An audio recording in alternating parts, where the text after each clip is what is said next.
గురుగారు మన ఇంటికి సోలార్ పెట్టించుకుంటే ఎన్ని లక్షల్లో లాభం పొందొచ్చో తెలుసా? ఇప్పుడు నేను చెప్పే లెక్క చూస్తే మీకు మామూలుగా ఉండదు, ఒళ్ళంతా పులపరం వచ్చేసి చలిజరం వచ్చేది. గురుగారు వీడియో నచ్చితే లైక్ కొట్టండి, నచ్చకపోతే ఎప్పుడులాగే కామెంట్ లో చీ కొట్టండి, కానీ వీడియో మొత్తం చూడండి. గురుగారు కొంచెం కాన్సన్ట్రేషన్ పెట్టి వినండి, మన లెక్కలు మొదలెడతాం. చాలా ఇంట్రెస్టింగ్ ఉంటుందండి. ఇప్పుడు మనకి యావరేజ్ గా నెలకి 300 యూనిట్లు కరెంట్ బిల్ అవుతుంది, 1500 నుంచి 2000 మధ్యలో బిల్ వస్తుంది. ఇప్పుడు మన ఇంటికి 3 కిలోవాట్ సోలార్ సిస్టమ్ సరిపోద్దండి. ఇప్పుడు ఆ 3 కిలోవాట్ సోలార్ సిస్టమ్ మన ఇంటికి పెట్టించుకోవాలంటే 2,10,000 ఖర్చు అవుతుందండి. ఓ 10,000 పైకి వచ్చి ఉంటాయంటున్నారు.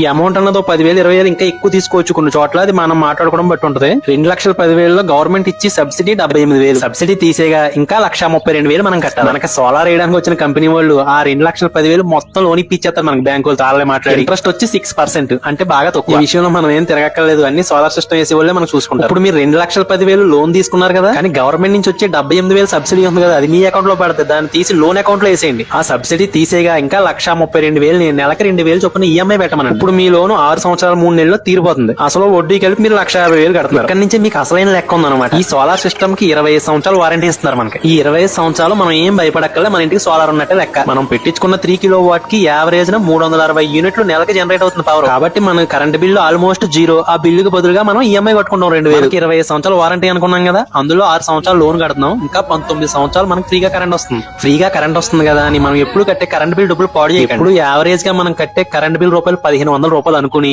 ఆ డబ్బుల్ని నెల నెల మ్యూచువల్ ఫండ్స్ లో పెట్టండి. అలా 19 సంవత్సరాల పాటు మీరు 1,500 కట్టి లీస్ట్ 12% ఇంట్రెస్ట్ చొప్పున చూసుకున్నా తక్కువ లెక్కేసుకుంటే 12 లక్షలు అవుతుంది. నేను లీస్ట్ రిటర్న్ రేట్ చెప్పాను 12% అని. అదే 15% రిటర్న్ రేట్ వేసుకున్నాం అనుకో 17 లక్షలు అవుతుంది. మనం అంత ఆశించదు గురువు గారు, 12 లక్షలు వేసుకుందాం. ఇప్పుడు మనం ఫైనల్ గా మనకి ఎంత మిగులుతుందన్న చూద్దాం. ఇక్కడ మీరు గుర్తు పెట్టుకోవాల్సింది ఏంటంటే, మన లోన్ అమౌంట్ అప్పు తీరిపోగా మిగిలిన 18 సంవత్సరాలు మనకి నెలకు 1,500 చొప్పున మన కరెంట్ బిల్ మిగిలే. ఆ మిగిలిన డబ్బుల్ని మనం మ్యూచువల్ ఫండ్స్ సిప్ లో పెట్టగానే మనకు వచ్చిన లాభమే 12.7 లక్షలు. ఇలాగే ఆలోచిస్తుంటే మనం చాలా తొందరగా కోటీశ్వరులం కాదు, బిలియనర్లు అయిపోతామని భయంగా ఉంది గురువు గారు. ఇప్పుడు అసలు మ్యాటర్ ఏంటంటే, 25 సంవత్సరాలు వారంటీ తర్వాత ఈ సోలార్ సిస్టమ్ పోయిందనుకో, అప్పుడు రేట్లను బట్టి ఇప్పుడు మనకు వచ్చిన ఆదాయంలో సగం డబ్బులు పెట్టుకున్న కొత్త సోలార్ మళ్ళీ పెట్టించేసుకోవచ్చు. గవర్నమెంట్